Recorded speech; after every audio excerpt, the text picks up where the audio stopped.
Ashamaa akkam jirtuu hordoftoonni Qiddoo YouTube marti keessan sinin jechaa. Egaa eeluun ani yaabin dhabee jiraachuu hin danda'u waan hin yaadamnedha. Wanti yeroo sana tures immoo uumaa amma kana waan ulfaatu ummiitii yoo jettu dubbattee uumayyuu walirraa hin qabnu lul faana jette jechuudha. Jalqaba irratti jechuudha luli biyya isaanii deemuu hin qabu ture jechuudha. Ishii araarfachuuf malee luliin araarfachuudhaaf hin turre jechuudha. Inni hidhaadhaaf kan inni wajjiniin hin deeme jechuudha.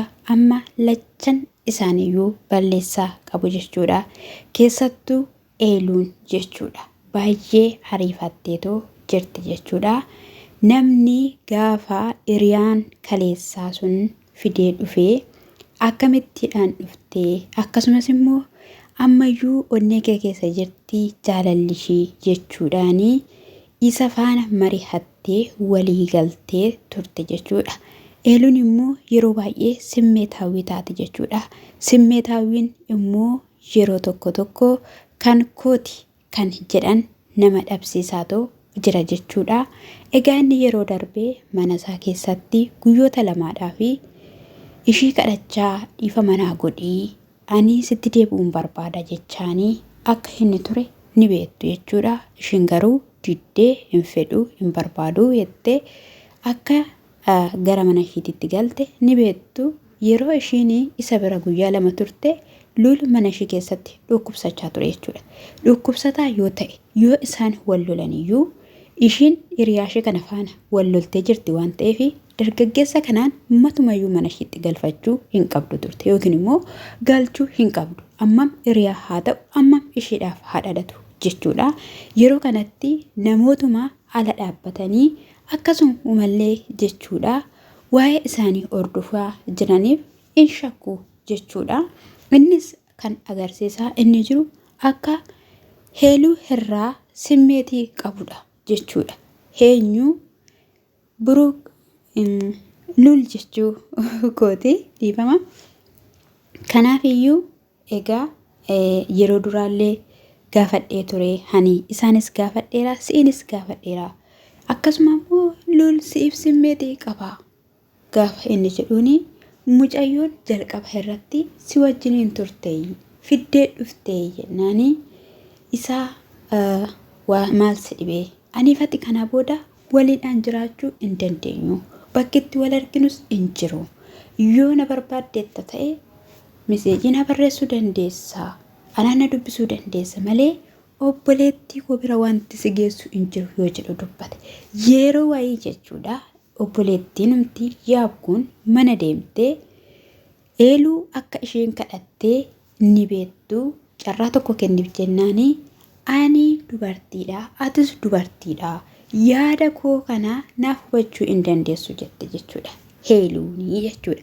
Namni tokko wanti tokko isa mudatee harkaa bu'a yeroo ta'utti obsa qabaachuu qaba. Nama fakkeenyaaf osoo jaalala jalqabaa ta'eera ta'ee bakka wanti hundumtiyyuu itti ulfaachuu danda'a.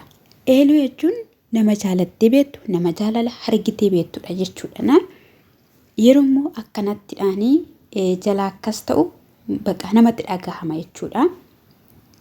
Haa ta'u malee gaa'ii ani sin fedhu sin barbaadu sababa keetiidhaanii mucayyoo na jaalattu mucayyoo na kabajju ani miidhaa tureera jennaan ishiin abadan si dhabuun barbaadu abadan jette jechuudha. Gaaffiin qaban asirratti har'a kan akkatti maraattu jechuudha. Har'a kan akkanatti taatu jechuudha. Eeluun mee dubartiin tokko jechuudha qalabatii qubarraa obbaaftee lafatti darbatti hin darbattu yookiin isumatti kenniti yookiin iddoo tokko keessi kanarraatiin kan hafe jechuudha. Maaf akkattiin simmeetaawwii taata? Gaafa qalabatii sana baaftee gattu yookiin immoo qalabatii deebisuufiidhaaf isa bira dhattu lul fa'iitu deebisisiin jedhe geessisiin jedhe. Hiriyaa dhiiraarraa maal fuutu? Dubartii yaada qabdu dubartiin mul'ata qabdu, dubartiin bilchaatte, dubartiin gaa'ela barbaaddu, dubartiin jireenya barbaaddu hiriyaa hin barbaaddu. Keessattuu hiriyaa dhiiraa. Fakkaatti hiriyaa keetii. Maal irraa qabda? Maal irraa fuuta? Sin barbaachisu har'a gatii baasaa kan jiru isa miti siidha malee. Inni biraa immoo maatii keessan bira waan ga'e haadha abbaa bira amma mataa nama cabsa, amma yaada nama cabsa. Dhugumaan innis immoo jechuudha shira biraa xaaxaxee sirraa yaada biraa hubachuu, yaada biraa argachuudhaaf yoo ta'e dhugaa dubbachuuf nama gaddisiisa jechuudha. Eshi inni osoo taa'u jechuudha. Kuni diraamaa guddaadha abaddaan. Itti yaadamee waan hojjetamedha. Fakkeenyaaf osoo hiriyaa eeluu faana taa'anuu guyyaa sanaa eeluunii fi hiriyaa eeluu jechuudha.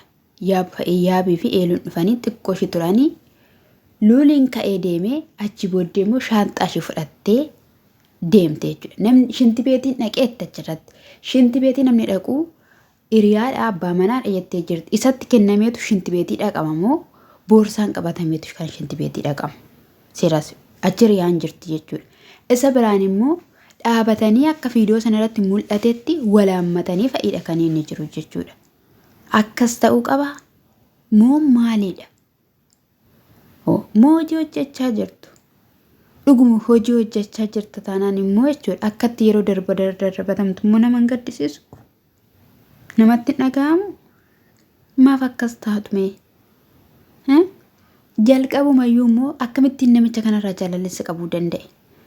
Nama si gottotee beelloo akka hin ta'initti sitti uwwisee gatii si baasisee si baasirraa akkamitti jaalalleessa qabe? Erga jaalalli immoo si qabe immoo jaalala kee maaliif hin qoxxobanne? Maaliif of eeggachaa hin deemne? Mee hedduma wal jaalattanii yoo baay'ate akkam ji'a 4 wayii ta'a? Ji'a 4 keessatti akkamitti jaalalli nama qaba? Isa dhugaan siniin jedha. Namni qorameen ilaalamu, namni madaalameen ilaalamu, maatii akkamiiti, sanyii akkamiitiin jedhamu, waliin qoratamu, calli jedhamee miti kan itti galamu gaa'elatti. Isayyuu immoo difirinatii jechuudha. Maal akka inni yaada keessa keeyyatee maatii ishee bira dhaqe. Gaaf tokko namni jechuudha nama jaalatee qofa miti kan maatii ofii yookiin immoo fira ofii baruudhaaf kaatu jechuudha. Hanga namaas madaaluudhaaf. Amma abbaan sun ga'u madaaluudhaaf jechuudha. Eeluu fa'ii maaltu sinirratti ta'aa jira? Obboleessa keerratti maaltu ta'aa jira? Sirratti maaltu ta'aa jira? Maaliif abbaa argitan of dafarsiistu? Isa dhugaan siniin jedha. Maaliif balbala keessan wanta hin taane eebbantu? Obboleessa achi akkatti daddarbatama, atas akkatti daddarbatamta. Maaliif? Ati mee abbaa keef nama jiraachaa jirtu, haadha keef nama jiraachaa jirtu, mul'ata baay'ee nama qabdu. Ati jiraachuudhaan kan jiraatan jiru. Isaan kanaaf fakkeenya ta'uu qabdu. Ommiidhuu hin qabdu. Har'i boru miti. Hin barbaadamta. Kanaafiyyuu dargaggeessa jilbeeffattee kadhachuu maaltu fide? Kaleessa immoo maaliif kana humte? Maaliif waan hin taane humte? Hiriyaa irraa hiriyaa dhiiraa jechuudha. Kan hiriyaa ofii hin taane jaalalli ofii kan hin taane sodaachaadhaatti siqu. Dhugaan siin jedhe akka ittiin miti jechuudha. Amma barbaade yoo ta'e isa wajjin hin gaala dhaabbattu achi alatti gadi dhiibdee isa kanaan akkamittiin keessummeessite? Akkamittiidhaan suura wajjiniidhaan kaatan argitaniitu miti akkam akka isheen goggochaa turte jechuudha. Inni gidduu keessanitti sababa inni mul'atuuf maalidhaaf iyyuu jalqaba. Waan ibsin haasoftaan gidduutti hiriyaan dhiiraa sun kan inni argamuuf maaliif? Maaliif isin akka kana jeequmsa uumuudhaaf jedhee rakkoo uumuudhaaf jedheetiyyuu si faana iyyuu deeme obbaruu qabda. Isa dhumaarratti immoo jechuudha. Keessattuu konkolaataa jala obbuuste jechuudha. Osoo shufeerri sun dafee dhaabuu baatera ta'e eeluun lubbuu ishee dhabde jechuudha. Dhugaan siniin jedhe. Kanaafiyyuu wanta akkanaa gaarii miti. Ilma dhiiraa dhabe jetteetu konkolaataa jala buuftaa? Kadhadhu bakka barbaadu uumaa kee itti siqee gara waaqa keetti kan kana caalu sii kenna malee kan kana gadi siif hin kennu waaqayyo dhuguman siin jedhe. Maali dhugaa ani nashii hudhattee konkolaataa jala buutee konkolaataan dhaabbatu dhugaa dubbachuuf natti dhaga'ame ta'uun qabu heeluu. Eenyuma keenyaaf iyyuu ta'uu hin qabu jechuudha. Jilbeeffachuu, gatii baasuu, kadhachuu hin barbaachisu. Boruun nu tuffata dhiirri. Boruun si tuffata dhiirri. yaada keenya barbaaddee dhufte ani sin fedhu yennaan sin jedha. Ati immoo ganaa nama jireenya dheeraa bara dheeraa jiraatudha. Ganaadha ijoollee ta'uu nama dandeessudha. Waan baay'eetu jira waan ta'eef jechuudha. Har'a tuffatamnaan boroon of arguun in ulfaata. Kanaafiyyuu heeluu keenya of eeggannoo godhadhu. Innis akkasumatti otoo ishiin bu'aa jirtu konkolaataa jalaa qabee deebisee dhiifama jedheeni abbaa konkolaachisaa sanaatiidhaani achumatti ishii gatee deeme jechuudha. Yeroo sana garuu annan bu'ee dhugaa dubbachuudhaaf jechuudha. Natti dhaga'ame jechuudha. Kanaafiyyuu ta'uu hin qabu. Isa dhugaan sin jedhe ta'uu hin qabu. Of dhaggeeffadhu. Sin jechuun jaaladha. Wanti hundumti isaayyuu immoo guyyaa isaatti in sirrataa. Waan kun hundumtiyyuu immoo qormaata ta'ee dhufuufis immoo yeroo tokko tokko qormaanni baay'atu eebbatti nama baasaa. Jireenya nama laata. Kanaafiyyuu obsa qabaadhuun dhaamsa kooti jechuudha. Heeluu isa kanadha. Hordoftoonni kiyya immoo subscribe like naa godhaa sinin jedha.